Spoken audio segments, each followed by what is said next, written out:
salam sejahtera untuk kita semua. Perkenalkan, saya Martinus Nagara, SPD MSN. Saya adalah salah satu dosen dari program studi Seni Rupa Murni, Fakultas Seni Rupa dan Desain, Institut Seni Budaya Indonesia Bandung, dengan NIDN 0011089006 dan NIPTK 93467678230263. Pada kesempatan kali ini, saya akan menyajikan video terkait pemenuhan sertifikasi dosen tahun 2025 dalam instrumen penyataan diri dosen unjuk kerja Tridharma Perguruan Tinggi pada bidang pengajaran. Spesifikasi bidang ilmu saya adalah pengkajian seni rupa, dan di prodi ini saya mengajar bidang kajian dengan mengampu salah satu mata kuliah, yaitu mata kuliah Bahasa Rupa. Untuk kesempatan kali ini, izinkan saya menyampaikan deskripsi mata kuliah yang saya ampu meliputi delivery, interaction, dan assessment. Mata kuliah Bahasa Rupa yang saya ampu merupakan mata kuliah teori dengan bobot 2 SKS. Mata kuliah ini membahas tentang bahasa rupa sebagai sistem komunikasi visual nonverbal yang digunakan untuk menganalisis atau membaca makna atau cerita dari sebuah karya berdasarkan bentuk, berdasarkan sifat, dan juga berdasarkan zamannya. Mata kuliah Bahasa Rupa dapat diimplementasikan dalam pengkajian seni maupun penciptaan seni, yaitu pemahaman analisis dengan pendekatan metode pembacaan bahasa rupa pada karya seni dan penciptaan dengan metode bahasa rupa pada karya seni sesuai dengan bidang keahliannya. Mahasiswa akan mempelajari struktur bahasa rupa baik tradisi maupun modern, perbendaharaan kata seperti mimba dan kata ungkapan, serta aplikasinya dalam membaca dan menciptakan karya visual. Melalui analisis karya visual tradisi seperti gambar anak, wayang beber, relief candi, serta gaya visual naif, mahasiswa diharapkan mampu menerapkan prinsip-prinsip komunikasi visual yang kontekstual dan bermakna. Nantinya, mahasiswa diharapkan mampu menerapkan materi ataupun ilmu dalam perkuliahan ini untuk diaplikasikan dalam penulisan karya akhir, meliputi skripsi yang berkaitan dengan pengkajian seni ataupun metode pendekatan dalam pembuatan tugas akhir. Kemampuan yang diharapkan dalam perkuliahan ini adalah terampil mengambil keputusan, mengajukan pemecahan masalah berdasar analisis data, pengelolaan data, pencegahan plagiasi, serta menyusun deskripsi saintifik hasil kajian dengan menjunjung tinggi etika akademik dan bernalar kritis. Mampu menggunakan metode penelitian, pengumpulan data, dan analisis untuk merumuskan problem statement, mampu menerapkan metode pemecahan masalah pada seluruh proses kreasi yang memadukan keterampilan dan pengetahuan, serta mampu menunjukkan pemahaman akan permasalahan yang kompleks sebagai sebuah sistem dari berbagai isu yang saling terkait.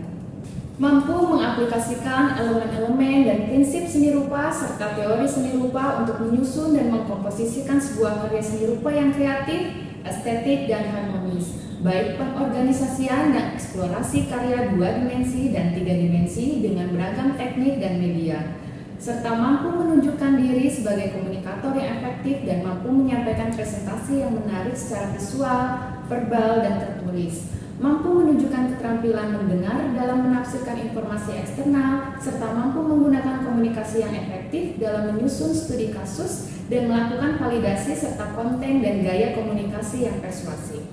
Capaian pembelajaran mata kuliah yang diharapkan dalam perkuliahan ini adalah mahasiswa mampu memahami konsep dasar bahasa rupa sebagai sistem komunikasi visual nonverbal, serta menunjukkan sikap etis dan keberagaman dalam membaca visual budaya. Mahasiswa mampu menganalisis dan menafsirkan bentuk, struktur, serta makna dalam karya seni rupa tradisi dan modern menggunakan pendekatan bahasa rupa. Mahasiswa mampu merancang dan menciptakan karya visual naratif dengan menerapkan prinsip bahasa rupa secara estetik dan komunikatif dalam bentuk 2 dimensi ataupun kombinatif. Serta mahasiswa mampu menyampaikan ide visual secara efektif melalui lisan, tulisan, dan presentasi visual, serta mampu memberikan kritik dan refleksi terhadap karya berdasarkan prinsip bahasa rupa. Kemampuan akhir yang diharapkan dalam perkuliahan ini adalah: pertama, menjelaskan pengertian dan fungsi bahasa rupa dalam seni rupa sebagai media komunikasi visual, mengidentifikasi perbedaan antara sistem representasi visual tradisi, RWD, dan modern NPM, menafsirkan pesan visual dalam gambar anak dan gaya visual naif dengan pendekatan cara mimba dan kata ungkapan, menganalisis narasi visual dalam karya-karya tradisi Indonesia dengan pendekatan RWD, mendeskripsikan ciri visual dalam karya seni tradisi seperti wayang beber dan relief Candi Borobudur, menyusun analisis visual berbasis bahasa rupa dalam bentuk tulisan akademik dan presentasi, menyampaikan pendapat dan argumen melalui forum diskusi kritis terkait isu representasi visual dan budaya, merancang karya visual naratif dengan menerapkan prinsip bahasa rupa, melakukan refleksi dan evaluasi terhadap karya pribadi dan karya visual orang lain berdasarkan prinsip bahasa rupa, mengintegrasikan pendekatan visual lokal dalam pembacaan fenomena visual kontemporer. Adapun bahan kajian materi pembelajaran dalam perkuliahan ini adalah yang pertama, pembelajaran konsep dasar ilmu bahasa rupa dari Primadita Tabrani, yang kedua, perbedaan RWD, ruang waktu data dan juga NPM, naturalis perspektif moment, yang ketiga, representasi narasi dalam gambar anak, yaitu bagaimana cara limba dan tata ungkapan, yang keempat, aplikasi bahasa rupa dalam seni tradisi, yaitu wayang beber dan relief Candi Borobudur. Yang kelima adalah naivisme dalam bahasa visual. Yang keenam, pembacaan simbolik dalam visual tradisi dan kontemporer. Yang ketujuh, representasi budaya lokal dan komunikasi visual. Dan yang terakhir adalah perancangan narasi visual dalam bentuk karya. Adapun referensi sumber yang digunakan dalam perkuliahan ini adalah yang pertama, sumber utamanya adalah dari Primadita Tabrani yang berjudul Bahasa Rupa, Proses Kreasi Gambar Anak, Proses Belajar, dan Kreativitas dan Humanitas, lalu sumber pendukung dari beberapa jurnal yang telah saya publikasikan terkait mata kuliah yang saya ampu.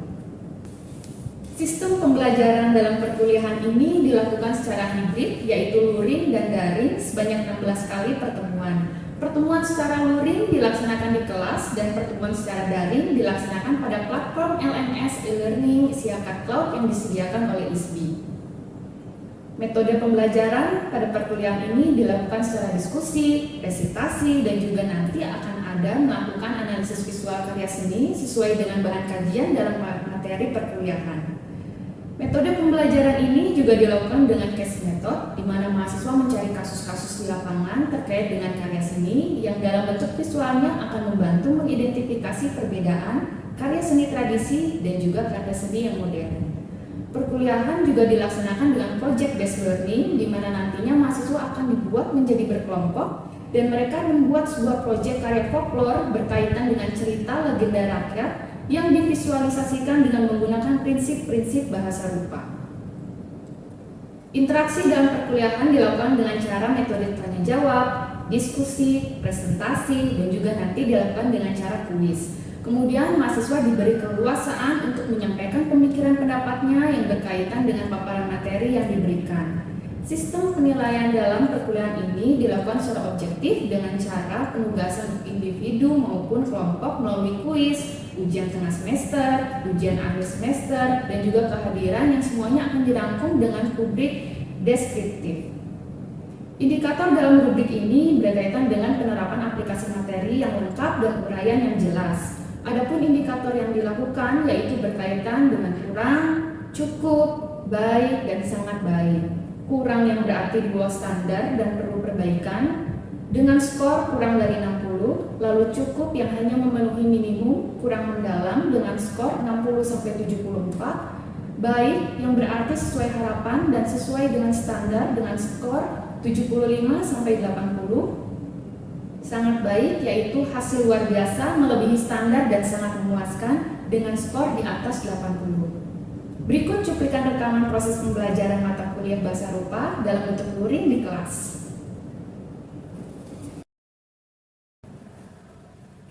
Selamat pagi semuanya. Pagi, Bu. Assalamualaikum warahmatullahi wabarakatuh. Waalaikumsalam warahmatullahi wabarakatuh.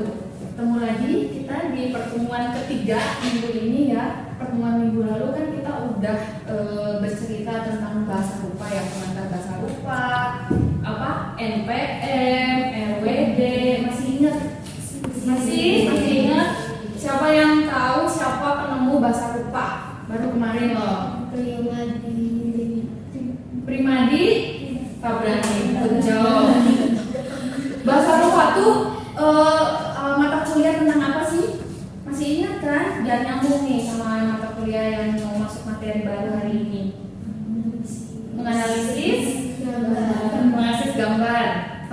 teks. Jadi kita nanti bisa membaca bagaimana itu gambarnya, pesannya, maknanya gitu kan. Nah, di sini bagi materi baru sekarang kita masuk ke gambar anak. Jadi gimana kita menghayati bahasa rupa lewat gambar anak. Jadi lewat gambar anak kita juga bisa menghayati tuh gimana sih cara kerja anak menggambar, gimana sih proses komunikasinya, seperti apa itu bahasa rupa bisa masuk ke gambar anak. Nah, sebelum kita masuk ke materi utamanya, di sini ada beberapa jenis bahasa rupa berdasarkan bentuk, zaman, dan juga sifat. Yang bentuk itu ada 2 dimensi, 3 dimensi.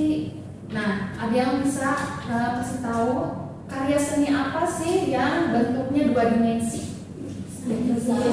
Lukisan, good job. Poster.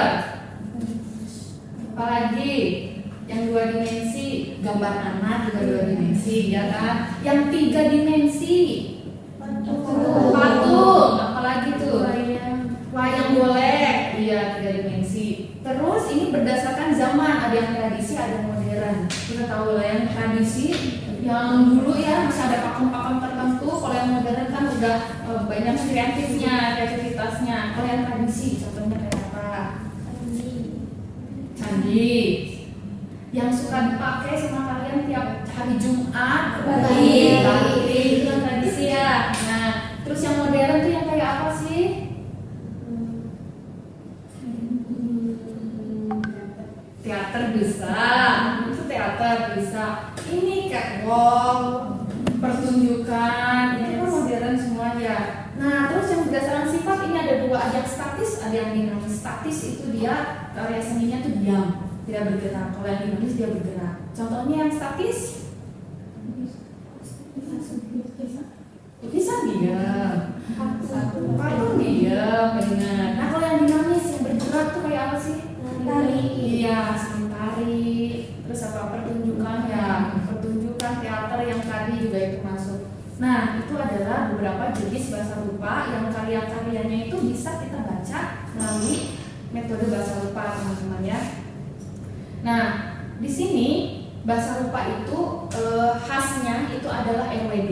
Masih ingat RWD apa? Masih. Apa tuh? Ruang waktu datar. Ruang waktu datar, di mana dalam satu bidang itu tuh kita bisa menggambarkan beberapa adegan. Bisa itu adegannya berputar, bisa itu adegannya bertumpuk seperti itu ya. Nah, ilmu bahasa rupa yang diperkenalkan si Pak Primadi itu tuh dia full gambar tanpa teks sama sekali. Nah, di situ nanti kita baca nih si RWD-nya. Gaya tradisi biasanya yang suka menjadi khas si bahasa rupanya. Biasanya itu ada lukisan gua, gambar anak, relief Candi Borobudur, sama satu lagi wayang beber. Nah itu, jadi di RWD itu sama seperti bahasa tradisi lah, bahasa rupanya tapi tradisinya gitu, lebih spesifik ke situ. Jadi kalau bahasa rupa yang tradisi itu kita lebih ngomongin ke gestur. Biasanya ciri-cirinya itu adalah gambarnya itu dibuatnya utuh dari kepala sampai kaki, utuh, kepala sampai kaki utuh. Terus biasanya di gambarnya itu berkali-kali gitu. Ya beberapa adegan, jadi tokohnya tuh digambarnya berkali-kali, nah kayak gitu. Dan ngomongin gestur, soalnya pengen kasih lihat semuanya gitu, full gambar, biar pesannya tuh terbaca, maknanya nyampe, intinya gitu kan. Nah terus kita masuknya ke sini nih teman-teman, ke gambar anak yang tadi.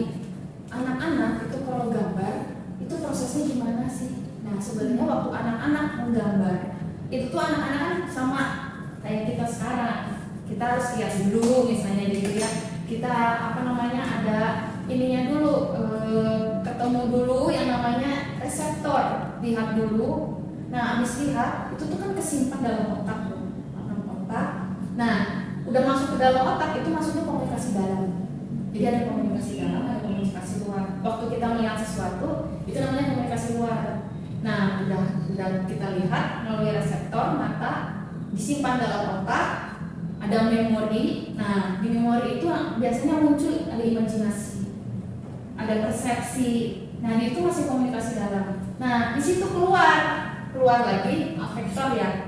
Di vektor nih, jadi kita bisa menyebutkan, oh ini ayam misalnya, oh ini pohon, atau enggak anak-anak menggambarkan, oh ini gambar ayam, oh ini gambar pohon. Nah itu tuh komunikasi luar gitu. Jadi yang dirasakan oleh anak ya waktu mereka menggambar itu proses komunikasinya ada komunikasi dalam sama komunikasi luar.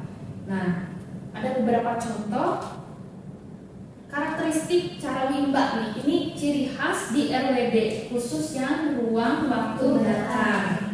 Ada 6, ada aneka tanpa, rebahan, ada cara diperbesar dan diperkecil, ada cara ruang angkasa, sinar X sama cara membantu. Istilahnya unik-unik ya. Ya kalau di bahasa lupa perbendaharaan katanya banyak memang. Nah ini ada 6 cara khas ya dari RWD. Kita lihat satu-satu. Nah, coba kita observasi gambar ya rame-rame ya. Nih, kalau dilihat ini ada gambar. Coba lagi ngapain tuh? Kira-kira ini ada ibu guru ya. Terus lagi belajar, benar? Lagi belajar. Yang unik apa coba teman-teman? Kepalanya. Kenapa kepalanya? Kepalanya itu kayak balik ya. Padahal sebenarnya kalau normalnya itu anaknya kan ngadepnya ke papan tulis ya. Yang kelihatan kan harusnya yang nggak kelihatan ya, ini rambutnya aja. Tapi kalau pikiran anak-anak itu tuh polos, masih naif gitu ya. Anak-anak tuh intinya bukan apa yang mereka lihat, tapi mereka ingin menyampaikan pesan itu. Jadi harus kelihatan pokoknya itu kepalanya. Nah ini cara aneka tampak. Jadi cara aneka tampak itu posisi wimba anaknya. Dia itu digambarkannya kan dari arah yang udah dikenali, entah itu dari belakang, dari samping, intinya harus kelihatan.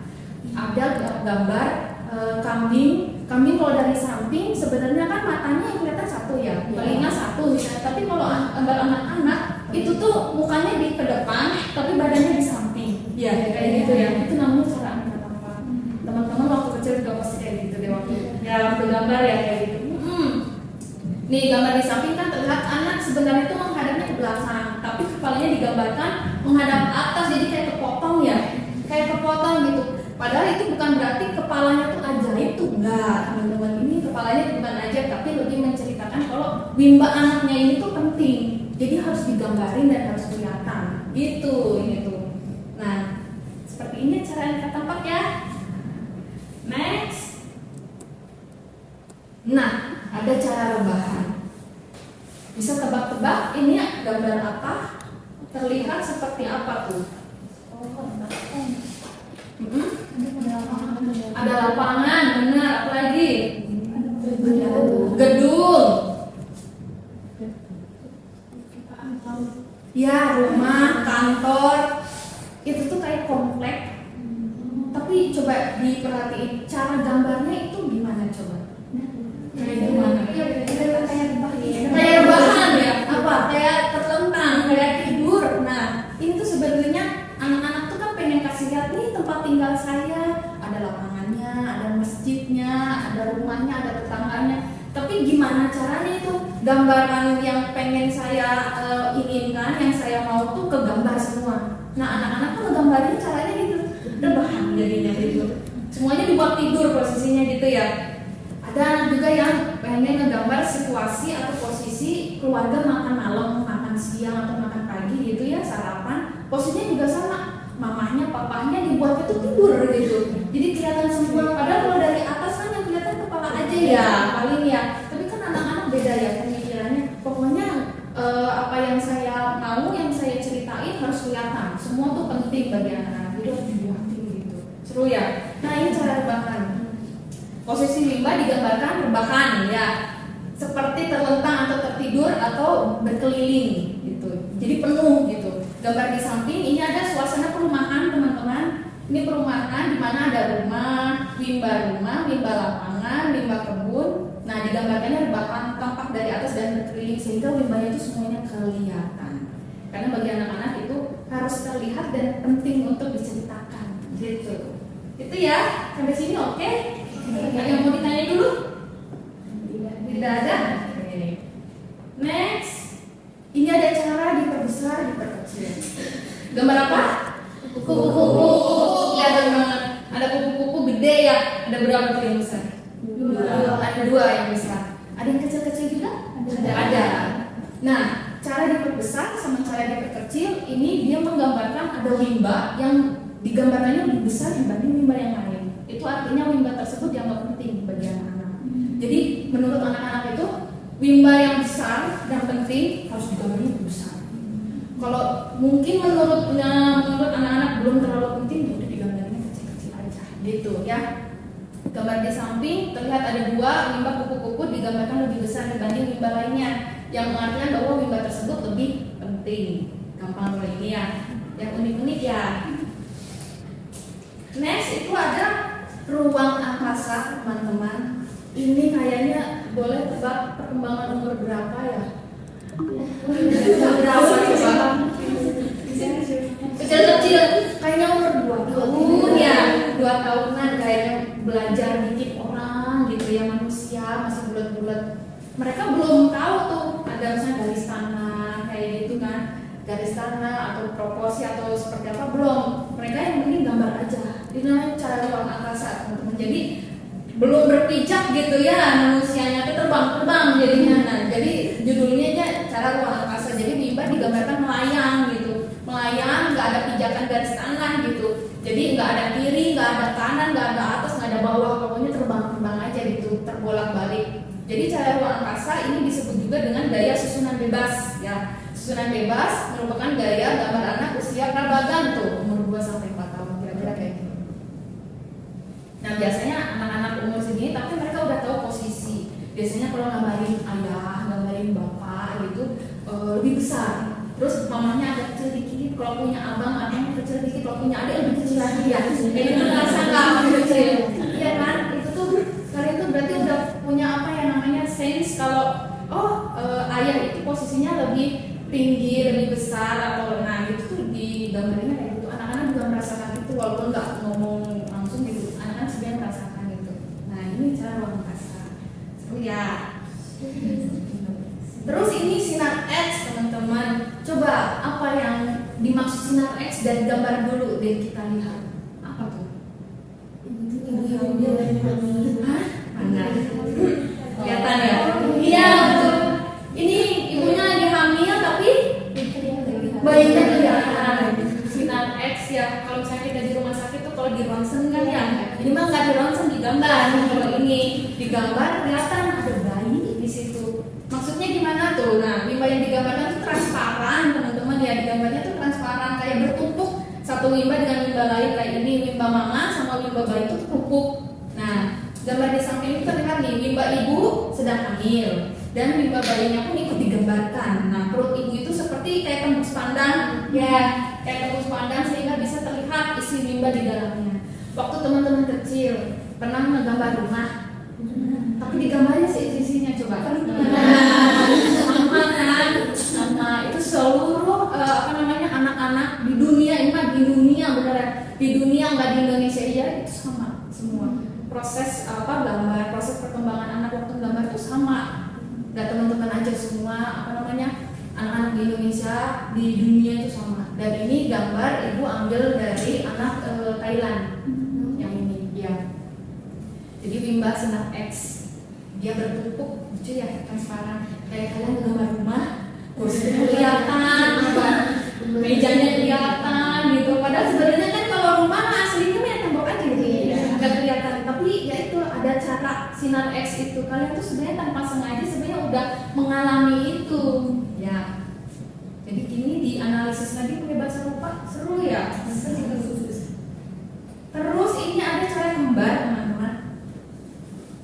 Ini ada cara kembar. Nah, coba lihat. Tadi kegiatan apa sih? Main bola. Apa yang aneh? Bolanya banyak. Bolanya banyak ya. Padahal sebenarnya kalau main bola bolanya berapa sih? Coba anak-anaknya main bola. Kira-kira ada berapa anak? 2. Ada yang 4, ada yang 2, ada yang 3, ada yang 3. Oh gitu, benar 3.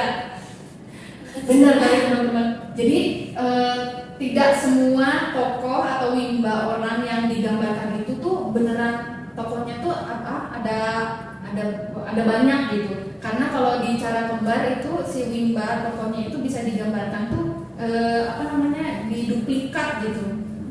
Iya, diduplikasi. Jadi kayak bola kan itu kayak nyeritain dia mental kan, ya, atau dia lagi ngegolin gitu ke gawang gitu kan. Nah itu sebenarnya dia mau kasih tahu anak-anak tuh kalau nih bola saya tuh bergerak gitu, nih saya tendang atau saya lempar, bolanya itu bergerak dari ujung ke ujung.